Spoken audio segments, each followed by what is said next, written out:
ناظرین،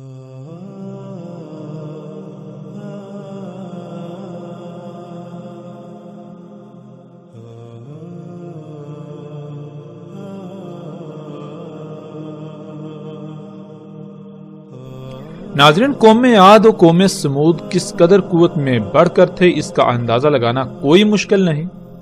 اس وقت سکرین پر نظر آنے والی تصاویر انڈیا کے صوبے مہاراشٹرا میں ایک مقام کی ہیں جس کا نام لونر ہے، اور تصاویر میں نظر آنے والا گڑھا جو پانی سے بھرا ہوا ہے اسے لونر جھیل کا نام دیا جاتا ہے۔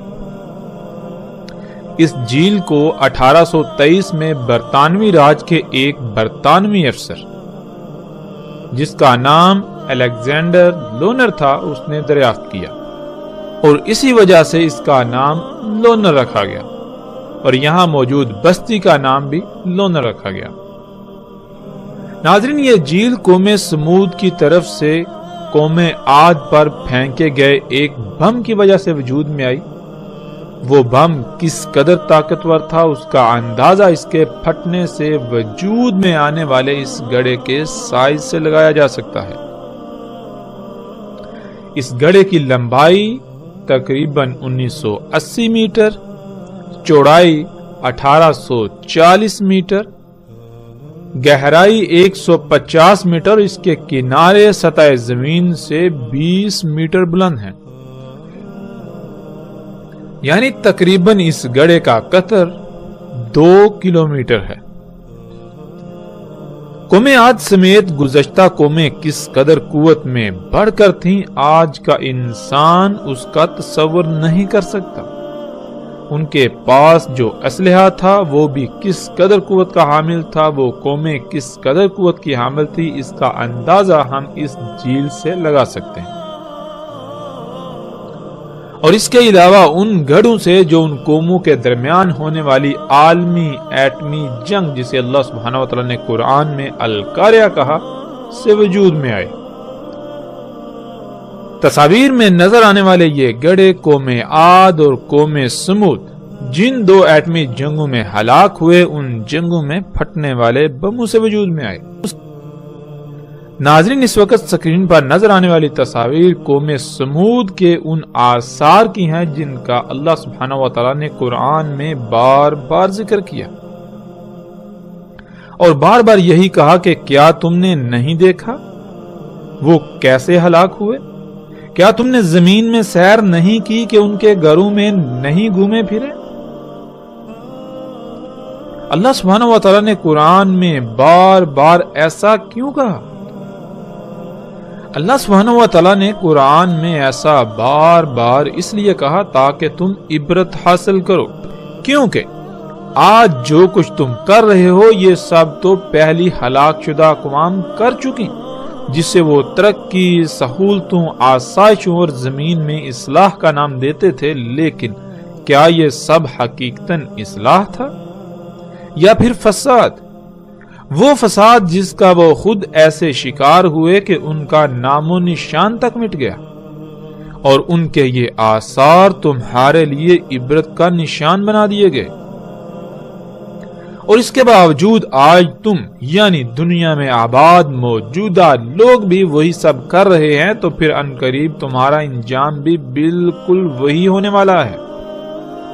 ناظرین، قوم سمود کے چٹانوں میں تراشیدہ ان گھروں کو دیکھیں تو سوال یہ پیدا ہوتا ہے کہ کیا آج کے انسان جو ترقی اور ٹیکنالوجی کے نام پر بڑے بڑے دعوے کر رہے ہیں، ان سب ایجادات کے باوجود، ایسی جدید ترین ٹیکنالوجی کے باوجود، ایسی ہی چٹانوں میں ایسے گھر تراشے جا سکتے ہیں؟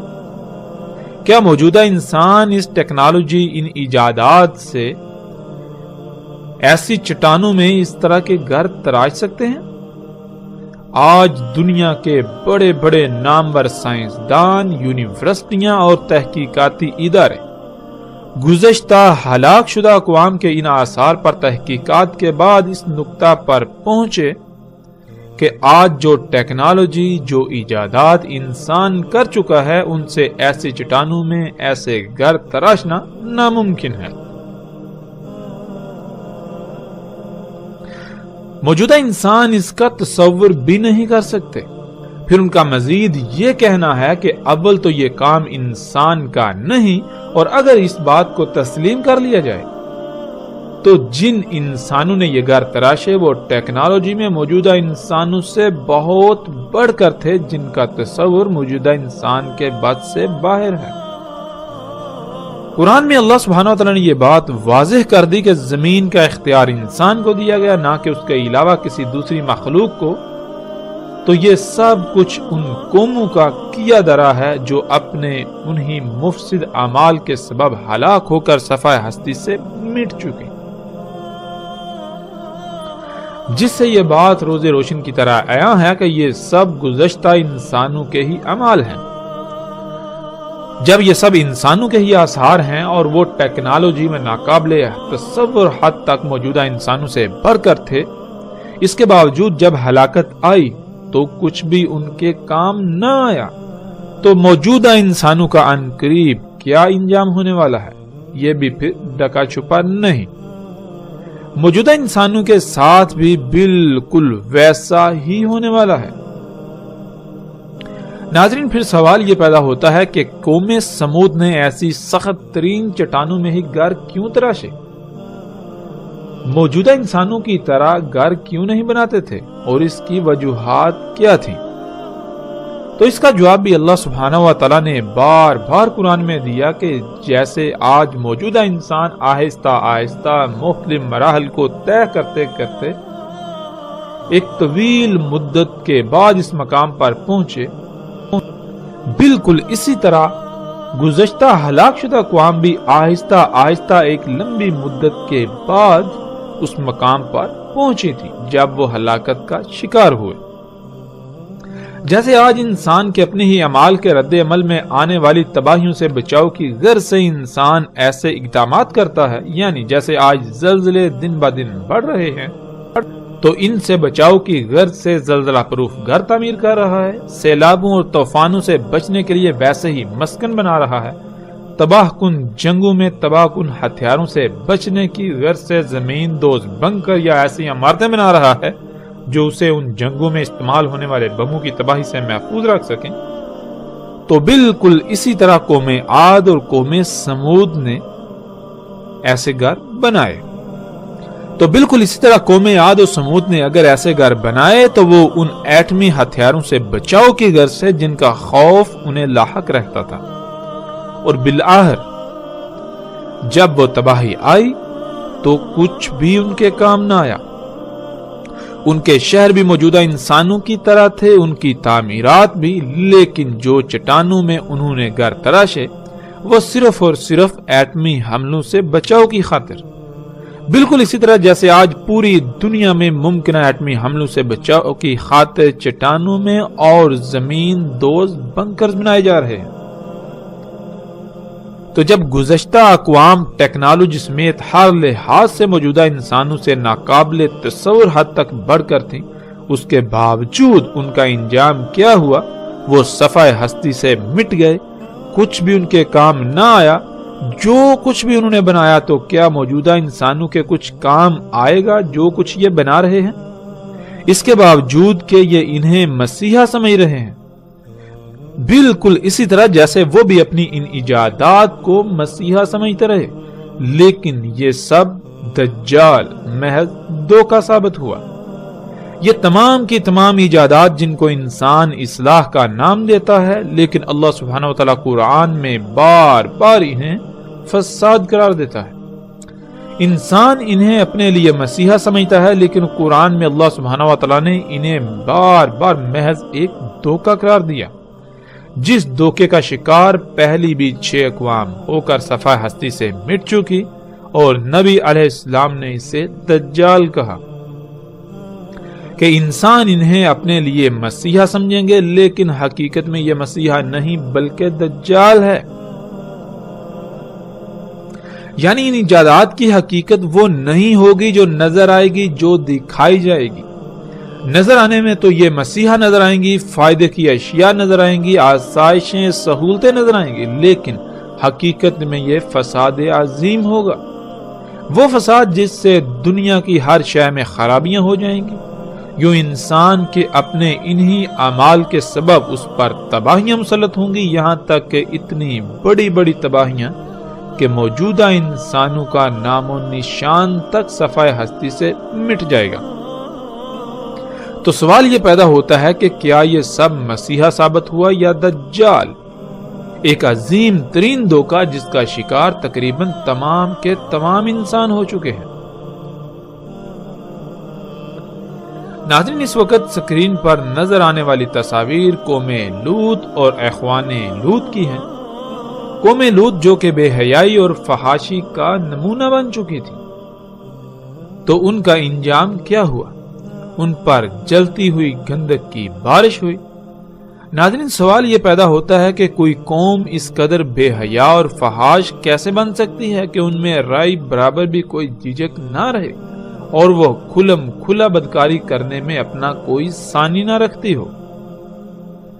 آج اگر بات کی جائے مغربی معاشروں کی، تو اس قدر بے حیائی ان میں بھی نہیں جس قدر قوم لوط میں تھی۔ آج جب مغربی معاشروں کو دیکھا جائے تو جس قدر آج ان میں بے حیائی موجود ہے، تو سوال یہ پیدا ہوتا ہے کہ یہ کیوں کر ممکن ہوئی؟ کیا یہ قومیں شروع سے ہی ایسی تھی؟ جب اس سوال کا جواب تلاش کیا جائے تو جواب یہی ملے گا کہ ان قوموں میں اس قدر بے حیائی اور فحاشی صنعتی انقلاب آنے کے بعد اس وقت عام ہوئی جب جو کام صرف اللہ کی ذات کرتی تھی، وہی کام انسان نے خود کرنا شروع کر دیا، اور انسان اللہ کی ذات کی محتاجی سے نکل کر خود کو غنی بنا بیٹھا، جس کی وجہ سے اللہ کی ذات کا تصور تک ختم ہو گیا، اور اگر باقی رہا بھی تو صرف اور صرف اس ذات کا نام۔ اور ایسا ہو بھی کیوں نہ؟ جبکہ انسان اللہ کا محتاج ہی نہیں رہا تو پھر اس کے لیے اس ذات کی اہمیت کیا رہے گی؟ جب تک انسان خود کو اللہ کی ذات کا محتاج تصور کرتا ہے تب تک وہ کسی حد تک اس کی نافرمانی کر سکتا ہے، مگر اس حد تک نہیں جا سکتا۔ مگر جب انسان جس وجہ سے خود کو اللہ کی ذات کا محتاج سمجھتا تھا یا محتاج سمجھتا ہے، اور جس وجہ سے اس کے نزدیک اللہ کی ذات کا کوئی تصور ہوتا ہے، جب وہ تمام کے تمام کام خود کرنا شروع کر دے تو اللہ کی ذات کا تصور تو خود بخود ہی ختم ہو جائے گا، اور جب اس ذات کا تصور ختم ہو جائے تو انسان پھر جو جی میں آئے گا کرے گا، اور یہی ایک وجہ بنتی ہے اس قدر بے حیائی اور فحاشی کی۔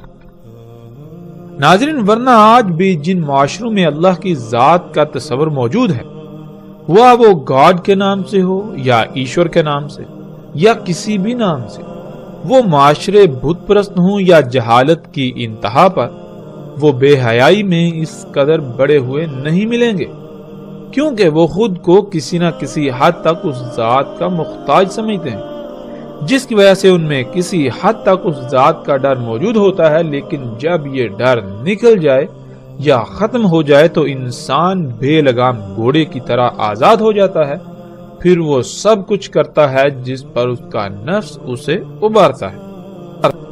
قوم لوط بھی اسی وجہ سے بے حیائی اور فحاشی کا نمونہ بن چکی تھی، کیونکہ ان میں اللہ کی ذات کا تصور ختم ہو چکا تھا۔ اگر تھا تو صرف الفاظ کی حد تک، اور ایسا تب ہی ممکن ہوتا ہے جب کوئی قوم خود کو غنی سمجھے اور اللہ کی محتاج نہ رہے، اور ایسا تب ہی ممکن ہوتا ہے جب انسان وہ کام جن کی وجہ سے وہ خود کو اللہ کا محتاج سمجھتا ہے وہی کام خود کرنا شروع کر دے۔ قوم لوط بھی بالکل اسی طرح خود کو غنی سمجھتی تھی، اللہ کی ذات کا صرف نام کی حد تک تصور باقی تھا، اسی وجہ سے وہ بے حیائی و فحاشی میں اس قدر بڑی ہوئی تھی۔ اس کا اندازہ اس قوم سے بھی لگایا جا سکتا ہے جنہیں اللہ سبحانہ و تعالیٰ نے قرآن میں اخوان لوط کہا۔ ناظرین، اس وقت سکرین پر نظر آنے والی یہ تصاویر اخوان لوط کی ہیں، اخوان لوط کے آثار کی ہیں، جو اٹلی میں حال ہی میں کھدائی کے دوران زیر زمین سے دریافت ہونے والا ایک ایسا شہر ہے جو کسی بھی لحاظ سے موجودہ جدید ترین معاشروں سے کم نہ تھا۔ آج اسی مقام کے ارد گرد آباد شہر کا نام پومپئی ہے، اسی وجہ سے اخوان لوط کے ان کھنڈرات کو بھی پومپئی کے نام سے جانا جاتا ہے۔ اس شہر کی طرز تعمیرات ایسی ہیں کہ انسان دنگ رہ جاتا ہے۔ جیسے آج جب کوئی نیا شہر آباد کیا جاتا ہے تو پہلے سے اس کی پوری منصوبہ بندی کی جاتی ہے، اس کے بعد اس شہر کا مکمل نقشہ تیار کیا جاتا ہے، پھر جا کر اس نقشے کے عین مطابق تعمیرات کی جاتی ہیں۔ بالکل عین اسی طرح اخوان لوط کا یہ شہر بھی وجود میں آیا۔ اس تباہ شدہ شہر کی گلیاں، سڑکیں اور گھروں کی طرز تعمیر چیخ چیخ کر یہ بتاتے ہیں کہ یہ شہر نہ صرف انتہائی جدید طرز پر وجود میں آیا تھا، بلکہ اس کے در و دیوار پر طرح طرح کی مختلف نقش نگاری اس بات کا بھی ثبوت ہے کہ اس وقت بھی زمین سے خام تیل نکالا جاتا تھا، کیونکہ در و دیوار پر نقش و نگار کے لیے استعمال ہونے والا پینٹ خام تیل کے بغیر حاصل کرنے کا کوئی دوسرا ذریعہ نہیں۔ وہ پینٹ صرف اور صرف خام تیل سے ہی حاصل کیا جا سکتا تھا جو ان لوگوں نے اس وقت حاصل کیا تھا، اور عمارتوں کی طرز تعمیر بھی اس بات کا واضح ترین ثبوت ہے کہ یہ عمارتیں بغیر مشینری کے تعمیر کرنا ممکن نہیں تھا۔ اس وقت ان لوگوں کے پاس بھی ایسی ہی یا اس سے بڑھ کر مشینیں تھیں جو آج کے انسانوں کے پاس ہیں۔ اس قوم کی فحاشی کا اندازہ اس شہر کے ہر گھر کے در و دیوار پر کنندہ تصاویر اور نقش و نگار سے لگایا جا سکتا ہے۔ ہم ایسی تصاویر کو نہیں دکھائیں گے۔ اس شہر کے در و دیواروں پر ہر طرف انتہائی فحش تصاویر نظر آتی ہیں۔ نہ صرف تصاویر بلکہ جنسی اعضاء سے مماثلت رکھتے مجسمے جگہ جگہ نصب تھے۔ گھروں میں سجاوٹ تک کے لیے جو بھی اشیاء استعمال کی جاتی تھی وہ بھی جنسی اعضاء سے مماثلت رکھتی تھی۔ ایسا فحش ترین معاشرہ کہ جس کا آج تصور کرنا بھی محال ہے، تو ان کا انجام کیا ہوا؟ اخوان لوط کا یہ جدید ترین سہولتوں سے مزین شہر اچانک پھٹنے والے لاوے کی لپیٹ میں آ گیا۔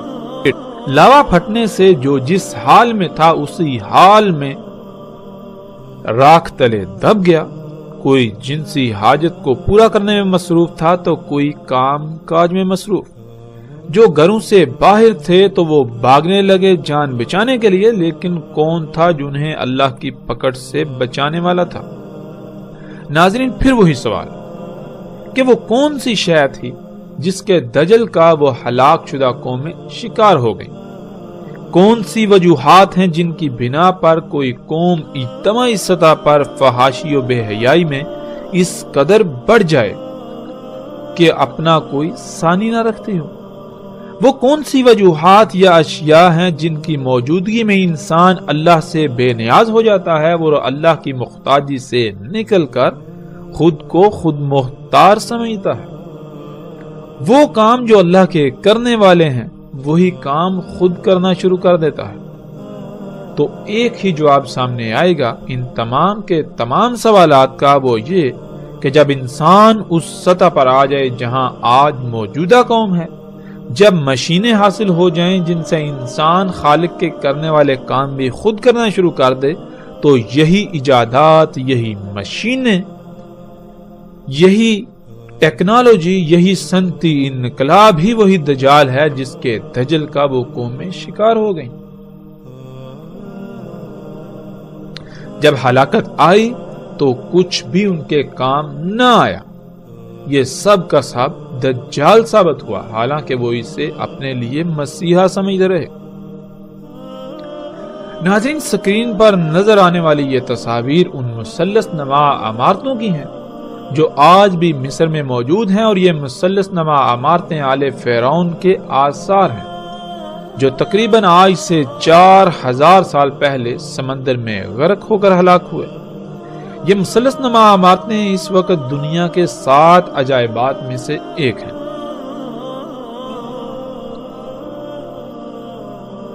قرآن میں اللہ سبحانہ و تعالیٰ نے ان عمارتوں کو اوتاد کہا، اور اس وقت کے فرعون اور آل فرعون کو ان کا بانی قرار دیا، جس کی تفاصیل ہلاک شدہ اقوام کے موضوع پر آنے والے ایک ساتھ میں آئیں گی۔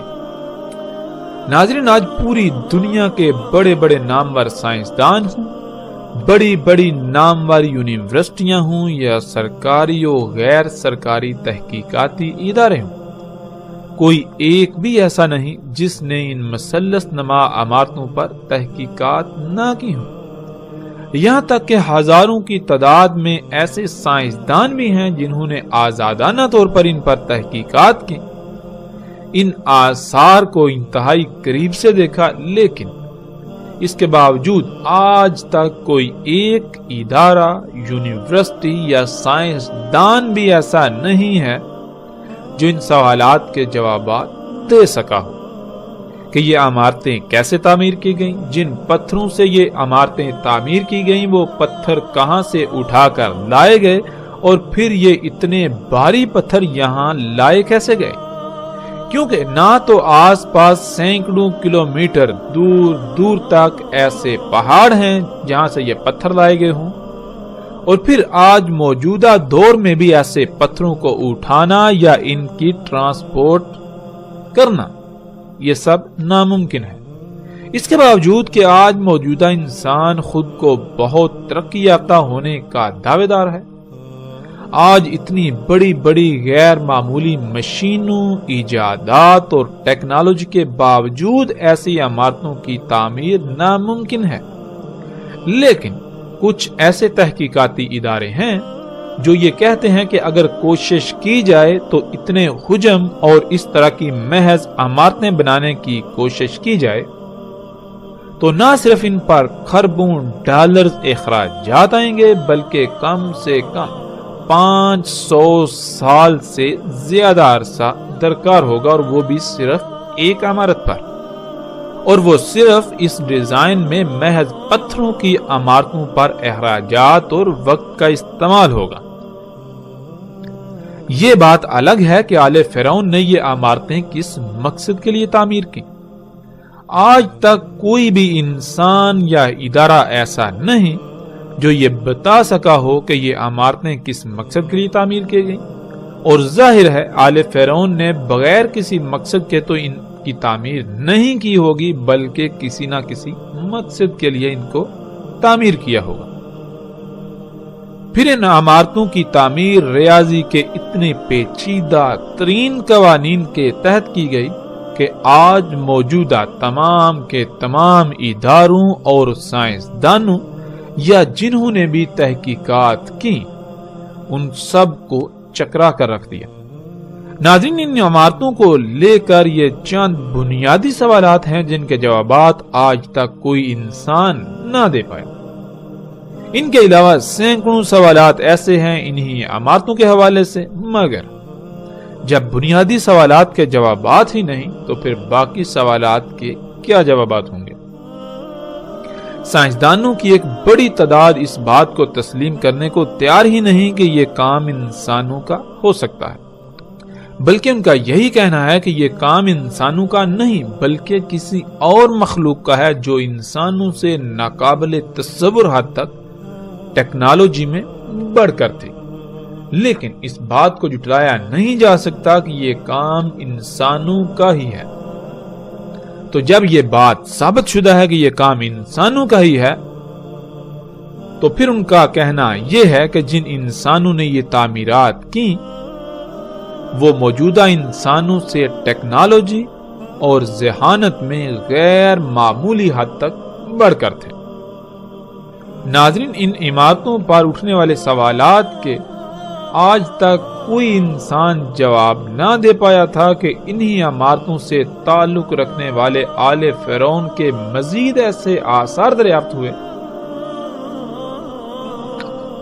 جن کی تعمیرات بھی غیر معمولی ہیں، اور جب ان کے در و دیوار پر نگاہ دوڑائی جائے تو ان پر ایسی تصاویر کنندہ ہیں جو انسان کے رونگٹے کھڑے کر دیتی ہیں۔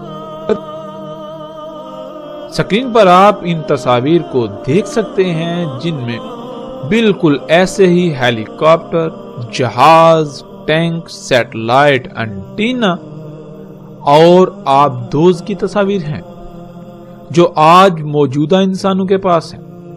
سوال یہ پیدا ہوتا ہے کہ اگر ایسی کوئی شے اس وقت وجود نہیں رکھتی تھی، یعنی موجودہ انسانوں سے پہلے وجود نہیں رکھتی تھی، تو پھر یہ تصاویر کیسے ان پتھروں پر اور ان دیواروں پر کنندہ کی گئیں؟ کیونکہ اگر اس وقت کوئی ایسی شے موجود ہی نہیں تھی تو پھر ان کا تصور بھی کیسے ہو سکتا تھا؟ کیا یہ محض تصوراتی تصاویر تھیں؟ اور اگر یہ محض تصوراتی تصاویر تھیں تو کیا آج ایسا ممکن ہے؟ نہیں، بالکل نہیں۔ یہ تصاویر چیخ چیخ کر اس بات کا اظہار کرتی ہیں کہ آل فرعون کے پاس یہ سب کچھ تھا۔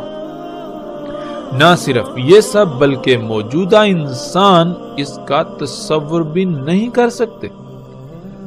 جو کچھ آل فرعون بنا چکے تھے، کیونکہ قرآن میں صراحت کے ساتھ یہ بات اللہ سبحانہ وتعالی نے بیان کی ہے کہ فرعون نے نہ صرف ان عمارتوں کو موسیٰ علیہ السلام کے رب اللہ سبحانہ وتعالی کے ساتھ مقابلہ کرنے کے لیے بنایا، بلکہ وہ اپنی طرف سے موسیٰ کے رب کو شکست دے چکا تھا۔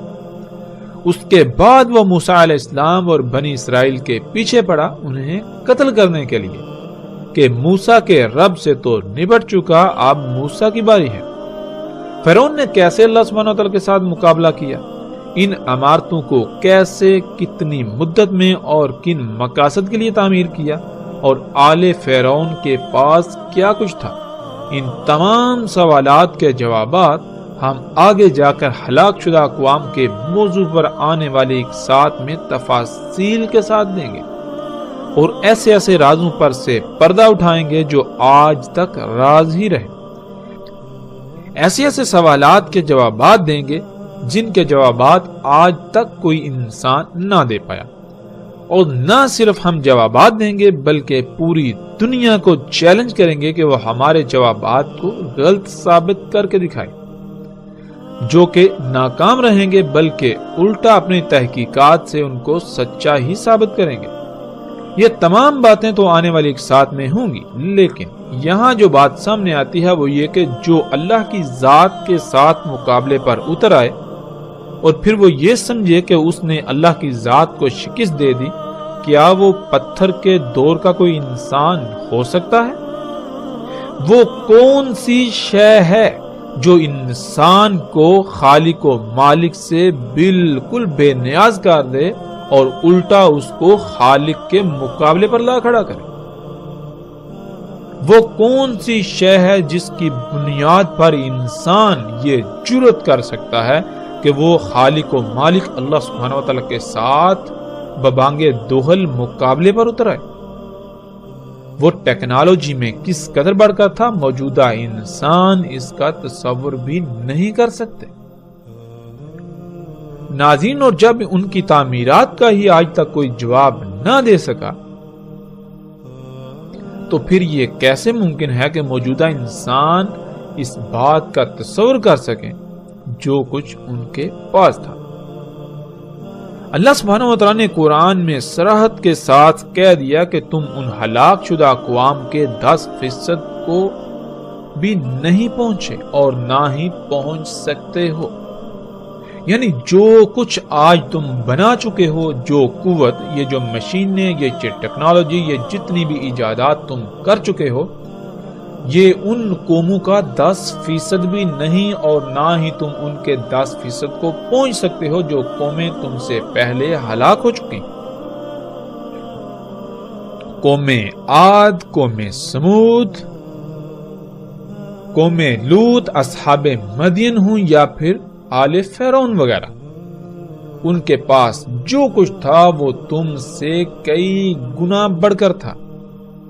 وہ سب قومیں آل فرعون سمیت ان ایجادات کو مسیحا سمجھتے تھے، لیکن کیا حقیقت یہی نکلی؟ یہی ایجادات تھیں جن کی بنیاد پر فرعون علی الاعلان اللہ سبحانہ وتعالی کی ذات کے سامنے مقابلے پر اتر آیا۔ یہ سب فساد تھا، اور اپنے ہاتھوں سے کیے ہوئے فساد سے ان پر ایسی ایسی ہلاکتیں مسلط ہوئیں کہ ان کا نام و نشان تک مٹ گیا۔ یوں وہ سب ایجادات دجال ثابت ہوا۔ جب ہلاکت آئی تو کچھ بھی ان کے کام نہ آئے، کوئی ایک بھی شے ان کے کام نہ آئی، کچھ بھی انہیں نہ بچا سکے۔ تو سوال یہ پیدا ہوتا ہے کہ موجودہ انسان جن ایجادات کو، جس صنعتی انقلاب کو، جس ٹیکنالوجی کو اپنے لیے مسیحا سمجھتے ہیں، کیا یہ واقعتاً مسیحا ہے؟ کیا یہ واقعتاً آسائشیں، سہولتیں اور آسانیاں ہیں؟ نہیں، بلکہ یہ بھی انہی قوموں کی طرح ان ایجادات کے دجل کا شکار ہو چکے ہیں۔ عنقریب ان پر حقیقت ایسے واضح ہو جائے گی کہ یہ چاہ کر بھی انکار نہیں کر سکیں گے، لیکن تب سوائے پچھتاوے کے کچھ نہ رہے گا، واپسی کا دروازہ بند ہو چکا ہوگا۔ موجودہ انسانوں کے ان مفسد اعمال کے سبب پوری دنیا اس قدر فساد زدہ ہو چکی ہے کہ اب یہ دنیا جہنم میں بدل جائے گی۔ جسے یہ مسیحا بنا کر بیٹھے رہے، اس کا انہوں نے صرف ایک ہی رخ دیکھا، یہ دوسرے رخ سے غافل رہے جو عنقریب ان پر واضح ہونے والا ہے۔ ناظرین، یہ تھا مختصر منظرنامہ گزشتہ ہلاک شدہ اقوام کا، جن کی سنت کی اتباع میں ویسی ہی تباہی کے دہانے پر موجودہ قوم یعنی دنیا میں آباد موجودہ لوگ پہنچ چکے ہیں۔ ہم نے کوشش کی کہ ہم اپنے موضوع کے مطابق ان اقوام پر بات کریں، باقی ان اقوام پر تفاصیل کے ساتھ آگے چل کر بات کریں گے۔ اس وقت ہم اپنے موضوع کی طرف پلٹتے ہیں۔ تو پھر وہی سوال، ناظرین، وہ کون سی شے تھی، وہ کون سی اشیاء تھیں جس کو وہ اقوام اپنے لیے مسیحا سمجھتی تھی، لیکن حقیقت میں وہ مسیحا نہیں بلکہ دجال ثابت ہوا۔ اسی کی وجہ سے وہ صفحہ ہستی سے مٹ گئے۔ جب جواب تلاش کیا جائے تو وہ جواب یہی سامنے آئے گا، وہ یہی ٹیکنالوجی، یہی ایجادات تھیں، یہی مشینیں تھیں، یہی صنعتی انقلاب تھا جو آج موجودہ انسان کر چکے اور ان سب کو اپنے لیے مسیحا سمجھتے ہیں، زندگی کو آسان سے آسان تر بنانے کے دعوے دار ہیں۔ لیکن کیا حقیقت یہی ہے؟ یہ تو اس کا ایک پہلو ہے، اس کا ایک رخ ہے جو انتہائی دل فریب ہے، لیکن اس کا دوسرا پہلو جو انتہائی بھیانک ہے وہ چھپا دیا گیا۔ اگر اسے دیکھ لیا جائے تو پتا چلے گا کہ یہ ایجادات، یہ ٹیکنالوجی مسیحا نہیں بلکہ دجال ہے، یہ محض ایک دھوکہ ہے جن کی وجہ سے آج دنیا تباہی کے دہانے پر پہنچ چکی، طرح طرح کی بیماریوں کا سیلاب امڑ آیا، پوری دنیا سیلابوں، طوفانوں، آندھیوں اور زلزلوں کی لپیٹ میں ہے۔ جگہ جگہ سے زمین دھنس رہی ہے، پہاڑ ٹل رہے ہیں، زمین میں قائم کیا ہوا اللہ سبحانہ و تعالیٰ کا میزان بگڑ چکا ہے۔ ان ایجادات کی وجہ سے، اس صنعتی انقلاب کے نام پر دجال کی وجہ سے، اسی صنعتی انقلاب، ان ایجادات، اس ترقی کے نام پر دجال کی وجہ سے ایک عظیم تباہی موجودہ انسانوں کے سر پر آ چکی ہے۔ لیکن کوئی بھی ایسا نظر نہیں آتا جو غور و فکر کرنے والا ہو، جو اللہ کی طرف لپکنے والا ہو۔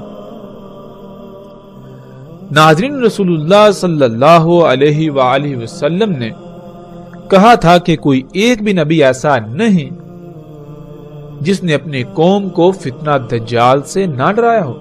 اور ایسی روایات میں عربی کے جو الفاظ استعمال کیے وہ دو طرح کے ہیں، ایک ہے لفظ ناظرہ اور دوسرا ہے لفظ حاضرہ۔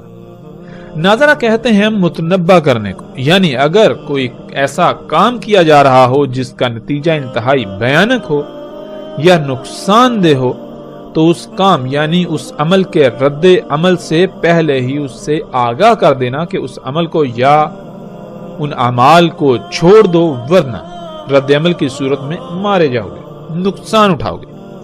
تو جتنے بھی نبی آئے انہوں نے دجال سے متنبہ کیا، یعنی انسان جو اعمال کر رہے تھے ان کو متنبہ کیا کہ اگر تم نے اپنے انہی اعمال کو جاری رکھا، ان اعمال کو ترک نہ کیا، تو پھر وہ وقت دور نہیں جب تم اس مقام پر پہنچ جاؤ گے جہاں سے واپسی ناممکن ہو جائے گی اور تمہاری انہی اعمال کے رد عمل میں ایسی تباہی تم پر مسلط ہوگی کہ تمہارا نام و نشان مٹ جائے گا، کیونکہ جو اعمال تم کر رہے ہو یہ تمہیں آہستہ آہستہ مرحلہ با مرحلہ ایک وقت ایسا آئے گا کہ اللہ کے ساتھ کلم کھلا شریک بنا کر کھڑا کر دیں گے۔ یعنی تم آہستہ آہستہ بڑھتے بڑھتے ایسی ایجادات کرو گے کہ تم اللہ کے کاموں میں براہ راست مداخلت کرو گے۔ تم ان ایجادات کو اپنے لیے مسیحا سمجھو گے، مگر وہ دجال ہوگا۔ اسی وجہ سے تم پر عظیم ہلاکت مسلط ہوگی، تم پر ساتھ آئے گی۔ ناظرین، ہر قوم جب اللہ کی حدود سے باہر نکلتی ہے تو پھر یہ کائنات اللہ سبحانہ وتعالی نے خلق ہی ایسے کی کہ انسان کے سامنے حادثاتی طور پر راز کھلتے چلے جائیں گے۔ یوں آہستہ آہستہ انسان اس سطح پر پہنچ جائے گا کہ وہ اپنے ہاتھوں سے دجال کو خلق کر بیٹھے گا، جس کا انجام عظیم تباہی کے سوا کچھ نہ ہوگا۔ یہی گزشتہ اقوام کے ساتھ ہوا اور یہی اس موجودہ قوم کے ساتھ ہوا، اور اب عظیم تباہی سر پر آ چکی ہے۔ ناظرین، دوسرا لفظ تھا حاضرہ۔ حاضرہ کہتے ہیں اس خطرے کو، اس ڈر کو جو سامنے موجود ہو یا پھر بالکل واضح نظر آ رہا ہو۔ یعنی ہر نبی نے دجال سے ڈرایا، جو ایسا خطرہ تھا، ایسا فتنہ تھا جو موجود تھا۔ جب ہر نبی نے ڈرایا اور متنبہ کیا تو کیا وہ قومیں متنبہ ہوئیں؟ انہوں نے اپنے اعمال کو ترک کر دیا۔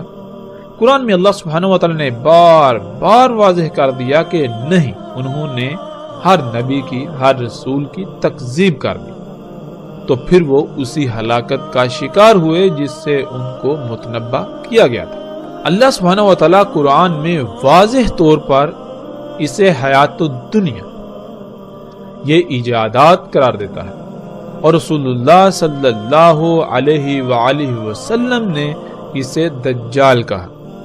فرق صرف اتنا ہے کہ لفظ دجال اصل عربی کا لفظ نہیں ہے، بلکہ دوسری زبانوں سے عربی میں داخل کیا گیا لفظ تھا، بالکل ایسے ہی جیسے آج آپ کو عربی کے اندر الفاظ کی ایک کثیر تعداد ملے گی جو عربی کے الفاظ نہیں ہیں بلکہ وہ دوسری زبانوں سے داخل ہوئے۔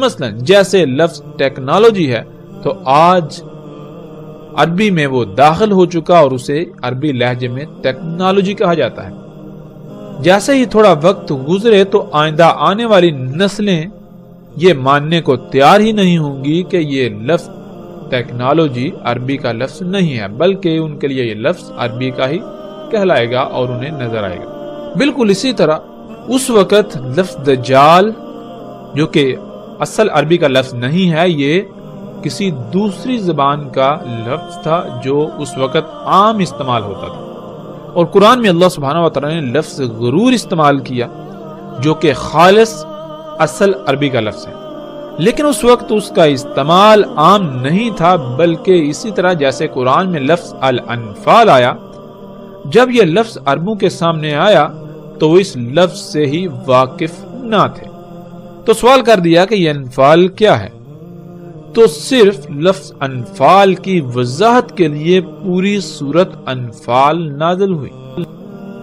ناظرین، بالکل اسی طرح اس وقت عربوں میں لفظ غرور استعمال نہیں ہوتا تھا، بلکہ لفظ غرور کی بجائے لفظ دجال عام استعمال ہوتا تھا۔ یعنی لفظ غرور کے متبادل کے طور پر لفظ دجال کا استعمال اس وقت عام تھا۔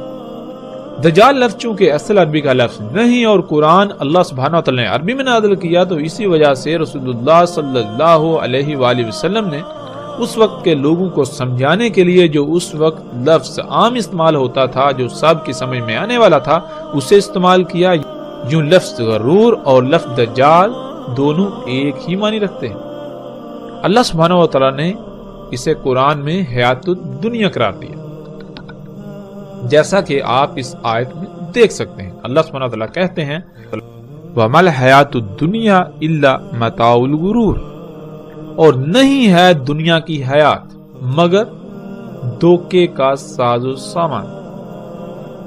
یعنی یہ جو کچھ بھی اس وقت دنیا میں تمہیں نظر آ رہا ہے یا جو کچھ تم بنا چکے ہو، یہ محض ایک دھوکہ ہے۔ اور اللہ سبحانہ وتعالی نے قرآن میں بار بار کہا، اس پر زور دیا کہ کہیں اس دجل کا، اس دھوکے کا شکار نہ ہو جانا۔ یہ دنیاوی مال و متاع، یہ جو کچھ بھی ہے، یہ محض دھوکہ ہے، تو جو بھی اس کے دھوکے کا شکار ہوگا تو وہ دنیا اور آخرت میں ہلاکت کا شکار ہو جائے گا، اور اگر پوری کی پوری قوم ہی اس دھوکے کا شکار ہو جائے تو پھر دنیا کو فساد اور اس فساد کے ظاہر ہونے، یعنی انسانوں کے اعمال کے رد عمل کے طور پر آنے والی تباہیوں، اور بالآخر انسانوں کے نزدیک ایسی عظیم تباہی سے کوئی نہیں بچا سکتا جو انسانوں کا صفحہ ہستی سے نام و نشان مٹا دے۔ ناظرین، الحمدللہ ہم نے قرآن سے یہ جان لیا کہ وہ کون سی شے تھی جس سے تمام کے تمام نبیوں نے متنبع کیا۔ وہ یہی ٹیکنالوجی تھی، یہی ایجادات تھی، یہی دنیاوی مال و متاع تھا، اور انہی ایجادات کے سبب آنے والی عظیم تباہی سے متنبع کیا۔ تو پھر یہ کیسے ممکن ہو سکتا ہے کہ دجال اس کے علاوہ کچھ اور ہو؟ ایسا ممکن ہی نہیں کہ دجال اس کے علاوہ کوئی اور شے ہو۔